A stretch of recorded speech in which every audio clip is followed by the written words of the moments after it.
What's up guys, and welcome back to another episode of Career Mode. This is episode number 53, and we start today's episode off with some player training as we're trying to get Tabak and Markovic to 60 overall, so we can check the potentials when they come out of the academy, and also a brief look at the top scorers, the assists, and the clean sheet charts in the Premier League, where as you can see Ivan Toney is still leading the way with 28 goals, 4 goals clear of Lautaro Martinez at the moment, and Henderson, also in the top 3 for clean sheets, as Shaw is still playing catch-up in the top assist rankings.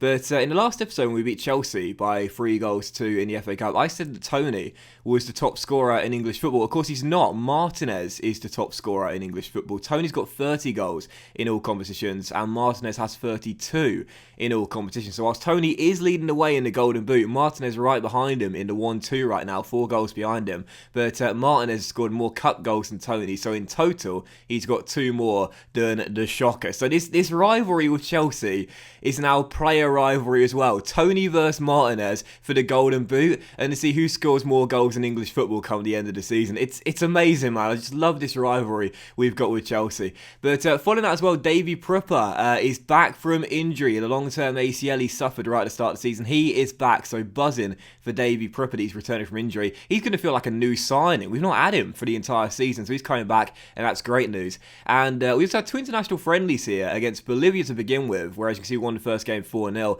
and it was really weird, but the assistant manager came to me before the game and said regarding Scott McKenna, he should be replaced as he's not eligible to play against Bolivia. And of course he's not eligible to play against Bolivia because he's bloody Scottish. How could I pick McKenna as captain for my England game against Bolivia when he's Scottish?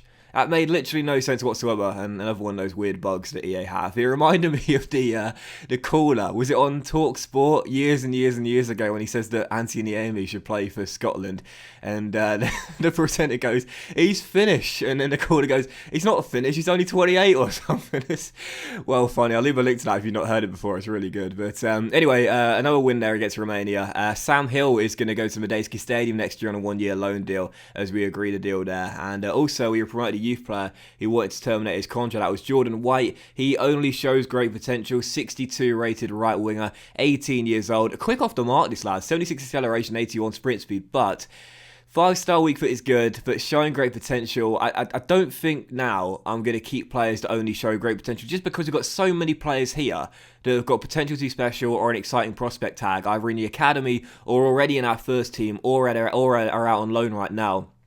I think that anyone that comes in with the lowest potential tag, I'm probably going to put on the transfer list and just get a few pennies for him right from the get-go. Brandon Lewis is not one of those players, though. I decided to promote a couple more players before we head into the first game of this episode. Brandon Lewis, I'm big on this kid. High-low work rates, LW, LM, CAM listed positions, and as you can see, high-low work rates, 3-star, has potential to be special, 62 rated. I must say, this guy looks very, very good, and that is one player that I definitely will give game time to and not put on the transfer list. Again, the point is there, you know, we had Jordan White there coming out of the academy. He only shows great potential. He might have more pace than Brandon Lewis, but he's got far less potential, and he's not going to get the game time ahead of Lewis in this team, who has more potential. So yeah, I think it's probably best now just put any player that doesn't have the exciting prospect or higher straight on the transfer list, get a bit of cash, and prioritise playing the other youth players instead.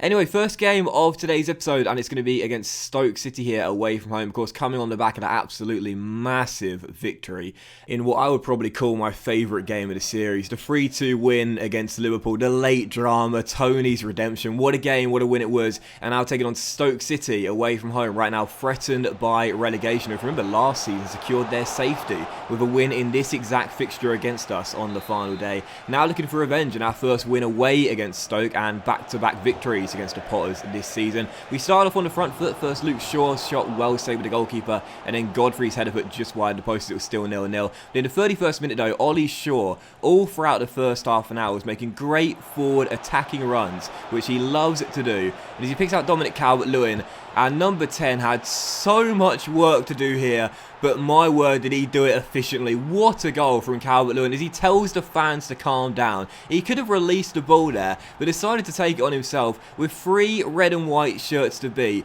What a lovely turn, what a lovely strike into the top corner. Jack Butland with absolutely no chance. And whilst Toney's got 28 goals in the Premier League this season, his strike partner has been absolutely superb all campaign long. £15 million was the fee to bring Calvert-Lewin to Bramall Lane. What a bargain that has been. 1-0 Sheffield United. What a goal by Calvert-Lewin. It's now 2-2 for Dominic, as it's 1-0 to the Blades, courtesy of our number 10. Actually 3-3 for Calvert-Lewin, if you include the goal in the FA Cup against Chelsea as well. He was at the heart of everything in the first half as well. He, Lewis and Shaw having an absolutely blinding first half, and he should have had at least 2 goals in the first half. He had the chances. Great opportunity there for his second goal of the game, but Jack Butland denies him with a really good stop, so it was still 1-0. And whilst we were getting dominated in the possession, we were looking the far superior side and deserved our lead going into the dressing room at half-time. But 15 minutes after the restart, as I lose connection to PSN, Stoke City get back on level terms, courtesy of a very unfortunate goal there. Ball into the middle. O'Connell looks to intercept it, but it ricochets straight off the boot of our number 5, straight into the path of a Stoke City player. And as he fires it past Henderson, it's 1-1, and Stoke City are back on level terms. So 1-1, Stoke with the equalising goal. But I was thinking, for goodness sake, man, I'm not going to let this game be a slip-up. We have to make sure we extend our win streak, and as we would get ourselves back in front, who was the guy that got the goal? Well, he's going for that golden boot. He's going for the record, don't forget, for most goals in a Premier League season ever. Of course, Salah holds the record for teams with 38 games to play, with 32. Of course, as we know, Alan Shearer and Andy Cole have a joint record of 34, but they, of course, have more teams to play in the Premier League season. But Tony gets his 29th goal in the Premier League season, makes it 2-1, puts us back in front, and deservedly so as well. I would have been fuming had we not left with the 3 points in this game. But in stoppage times, we won ourselves a corner. It was great to see Ollie McBurney come off the bench and wrap the points up with just a few seconds to go. Corner whipped in by Fleck, picks out his Scottish bro, and McBurney with a big man header makes it 3-1. I think Butland should have saved it, really. Could only turn it onto the post and into the back of the net, but it doesn't matter, they all count, and McBurney ensures we would leave with the 3 points. So it's a little bit nervy in this game. You know what, Stoke City got back on level terms, I was thinking, oh my god, can't throw this one away. We've been so dominant throughout the game. One of those matches where you miss so many chances and you think you'll pay for it, but instead we do manage to get the win, courtesy of Tony and McBurney getting those goals in the second half. But following the big win there, we saw once again another player wants to terminate their contract on our youth team, and that was Charlie Ward. I wanted to edit his boots and whatnot, but as you could see, I didn't have the edit player feature eligible to me because I had lost connection to the EA servers, so I was unable to connect back to PSN. The reason being is simple. As you see, he's got his default boots. I will change them once I get back online. But the problem is I'm living in a house share right now, and I'm sharing with 5 other people. So right now, when it's a full house and everyone's in, there's 6 of us trying to use the internet, and naturally, as you can imagine, it's pretty chaotic. And staying online with all your devices, you know, your phone. We've all got laptops. We've all got phones, of course. I think 3 of us have got a gaming console. A couple of us have got another computer as well. So it's quite hard basically to stay online. Of course, some people have their partners over as well, so that also adds to the strain on the internet. But yeah, I will try and change his appearance once I can. But he only shows great potential anyway. Still be getting on a transfer list regardless, and I doubt we'll see him feature in this team. But as a new month comes by, April is here, and as you can see right now, we are up to 6th place in the Premier League table, 2 points behind the Gunners in 5th, and we have a game in hand on Arsenal as well. So win that game in hand, and we'll go into 5th spot. And don't forget, we're only 4 points off Spurs right now in 4th place. So I haven't really mentioned this all throughout the season, but Europa League? Champions League? I mean, Champions League is a real possibility next season. I haven't mentioned it all season long. I've been downplaying it every time the media's asked me. I've just said, I'm not even thinking about it. I'm putting a Claudio Ranieri when Leicester won the title. I'm saying, I'm not even thinking about it. We just need to hit that point mark. That's what I'm saying right now. We just need to get to the Europa League. You know, I'm not saying we need to get to the Champions League. We need to get to the Europa League, and that's fine. So I'm not saying, oh dear, is that even Claudio Ranieri's accent? What was that? That was terrible. But right now, I'm just thinking about 5th place, man. I'm just thinking about 5th place right now. You know, possibly 6th. Due to City winning the Carabao Cup. 6th could do it, that's where we are right now, but 5th is where we want. 5th is where the board wants. Win our game in hand, and we'll go into 5th place. But right now, we're level on points with United as well, who are behind us on goal difference too. The race for European football is so tight, and that's why, whilst we could have Champions League come the end of the season, we could have nothing as well. So there's a lot of things that could happen between now and the end of the season. It's going to be incredibly tight all the way through to the final game of the season.